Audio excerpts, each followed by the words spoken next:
आज स्टार्ट करना है आपका business environment and international business. 2 part में होगा। पार्ट 1 आज हम ओवरव्यू करेंगे और कल इसको एक्सप्लेन करूँगा। तो बिजनेस इन्वायरमेंट और इसके कॉन्सेप्ट की अगर मैं बात करूँ, यह रिप्रेजेंट करता है सारे के सारे एक्सटर्नल फोर्सेस को, कंडीशन को, इसका इम्पैक्ट जो होता है बिजनेस पे, इसका स्ट्रेटजी एंड एक्शन जो टेकन बाय द फर्म, एक फर्म लेती है।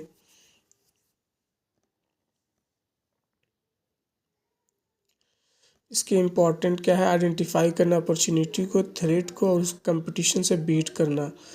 और ध्यान दीजिए, इसके लिए इस टेक्निक जो होती है क्विस्ट quick environmental scanning, environmental threat and opportunity. और पोर्टन इसके 5 मॉडल दिए थे। सबसे पहले industry rivalry, threat of entry, bargaining power of buyer and bargaining power of supplier and threat of substitute. इसके कंपोनेंट ध्यान दिए 2 होते हैं, इंटरनल एंड एक्सटर्नल। इंटरनल में वैल्यूज, सिस्टम, मिशन कंपनी का, quality of human resources, labour union, capabilities. और दूसरा होता है एक्सटर्नल में आते हैं आपके माइक्रो एंड मैक्रो। माइक्रो में होते हैं customer, competitor, market, supplier, intermediate, stakeholder. Macro में आपके पिस्टल आते हैं, जितनी political, economic, legal, social, culture सारे आते हैं।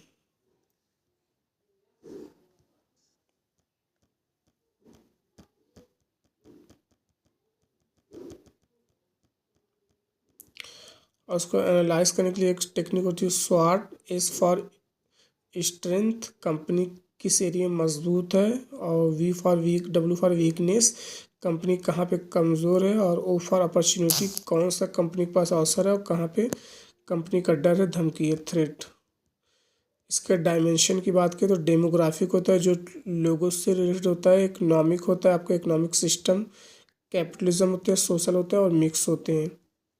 इकोनॉमिक कंडीशन में फैक्टर होते हैं GDP, per capita income, availability of capital, foreign exchange reserve, foreign trade, ये सारे आते हैं। Interest rate, disposal income, inflation.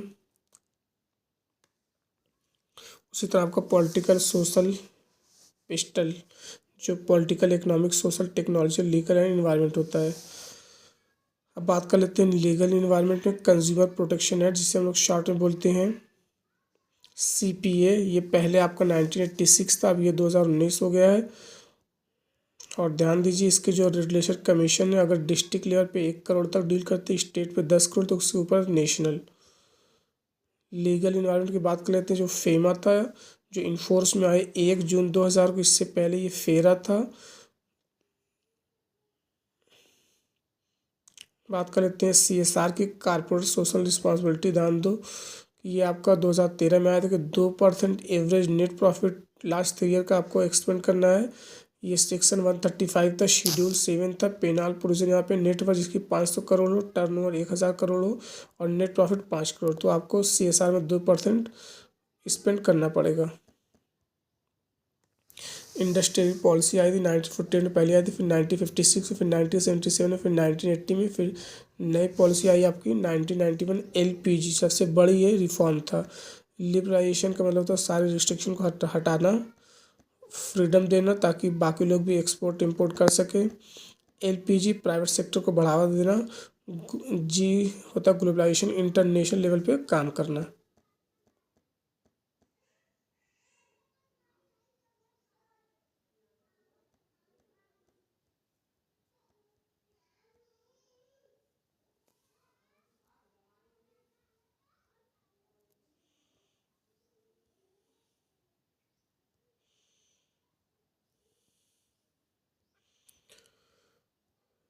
यहाँ से आप देख सकते हो ग्लोबलाइजेशन और उसके ड्राइवर्स के बारे में। कोई डाउट होगा तो कमेंट में बताइएगा। एंट्री की मोड क्या क्या है।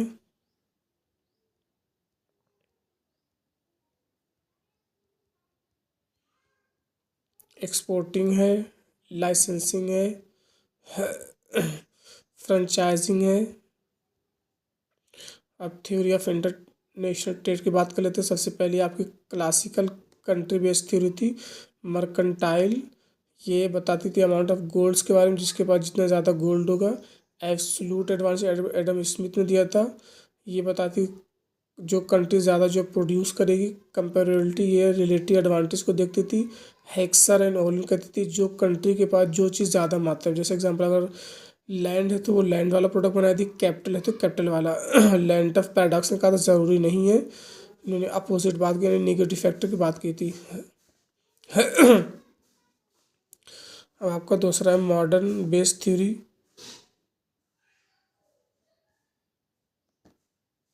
आपका सबसे पहले कंट्री सिमिलरिटी थ्योरी था जो दिया था स्टेफन लिंडर ने। ये कंपनी की फाइंड मार्केट जो सिमिलर टू देयर डोमेस्टिक।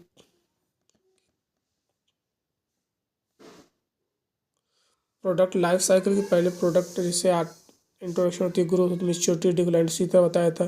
ये दिया था रेमंड वर्नन ने दिया था। और पोर्टल नेशन कंपिटिटिव एडवांटेज ये दिया था। लोकल मार्केट रिसोर्स की बात किया था। और capability, local market demand condition की, लोकल सप्लायर की एंड लोकल फर्म की बात की थी। चार चीज़ों के बारे में पोर्टल ने। यहाँ से देख सकते हो कुछ गवर्नमेंट इंटरवेंशन जो हुए थे इंटरनेशनल ट्रेड में।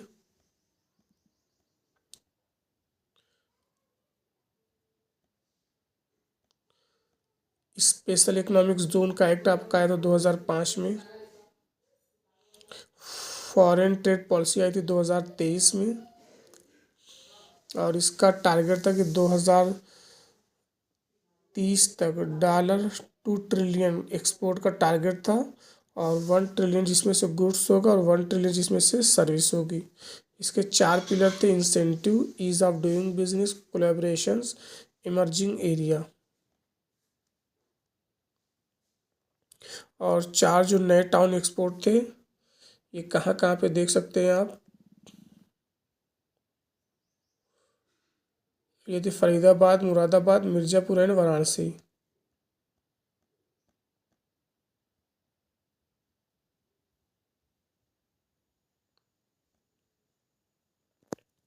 अगला है एफडीआई, एफपीआई। एफडीआई क्या होता है? जब किसी कंपनी में 10% ज़्यादा इन्वेस्ट करते हैं वो एफडीआई होता है। और 10% से कम होता है अगर वही आपकी अगर लिस्टेड कंपनी, तो आपका एफपीआई कहलाता है, फॉरेन पोर्टफोलियो इन्वेस्टमेंट।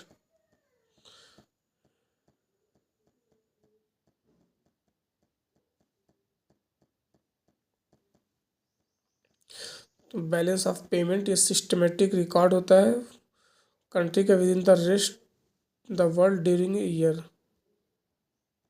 इसमें दो अकाउंट होते हैं, current account, capital. Current goods and service की बात करता है, कैपिटल आपका debt, external assistance and commercial borrowing की बात करता है। डिसइक्विलिब्रियम कई सारे टाइप्स होते हैं, cyclical, secular, structure, temporal. Regional economic integration की बात करते हैं, कैसे एक दूसरे को जोड़ना है ये बात करता है। यहाँ से आप देख सकते हो।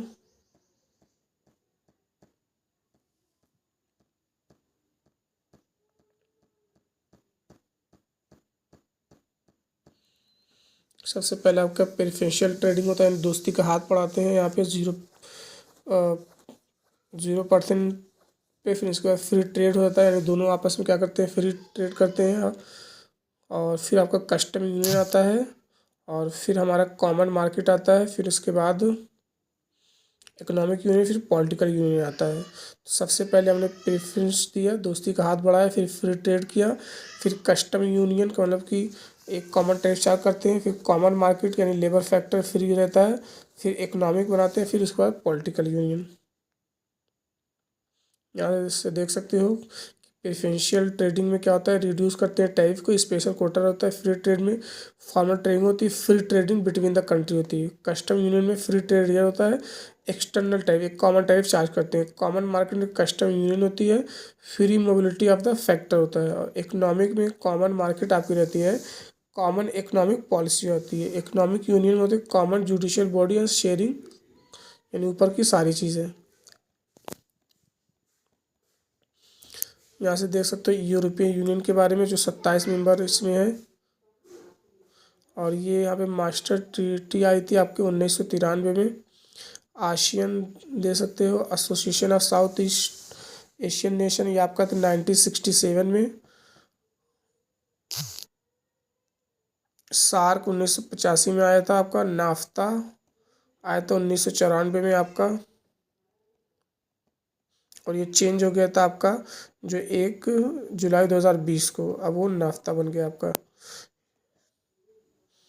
ये USMCA, United state Mexico Canada. IMF, ये ध्यान दो, ये शॉर्ट टर्म के लिए लोन प्रोवाइड करता है। ये आपका तो 1944 में headquarter Washington and member country 190 है, और इंडिया भी इसका फाउंडिंग मेंबर है।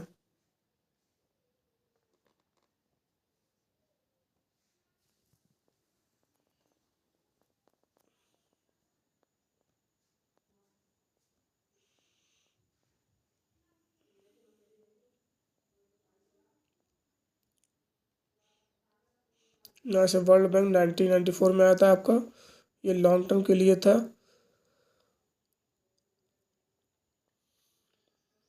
इसके ग्रुप देख सकते हो, वर्ल्ड बैंक ग्रुप के IBRD, IDA, IFC, mega, ICSID। IDA क्या था, सॉफ्ट विंडो लोन प्रोवाइड करता था। IFC क्या था, प्राइवेट सेक्टर के लिए। मेगा क्या था, ये मल्टीलेटर था। और आपका ISD क्या था, ये डिस्प्यूट को सेटलमेंट करने के लिए बनाया गया था। यहाँ पे अनटार्ड आपका आया था 1964 में। ये एक परमानेंट इंटर गवर्नमेंटल बॉडी है आपकी। इसका हेडक्वार्टर जिनेवा स्विट्जरलैंड में, और इसकी ऑफिस जो है न्यूयॉर्क में।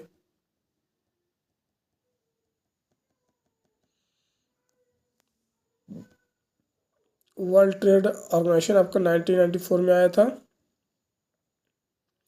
इसका हेडक्वार्टर आपका जिनेवा स्विट्जरलैंड में। 23 मेंबर ने साइन किया था 1947 में।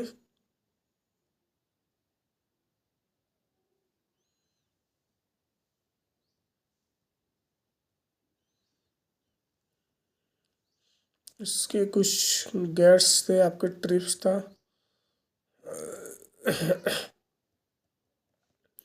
फिर कुछ देखते हैं, ब्रिक्स आपका था, Brazil, Russia, India, China and South Africa. 2024 में ये आया था। Admit new member Egypt, Ethiopia, Iran and United Arab एमिरेटीज।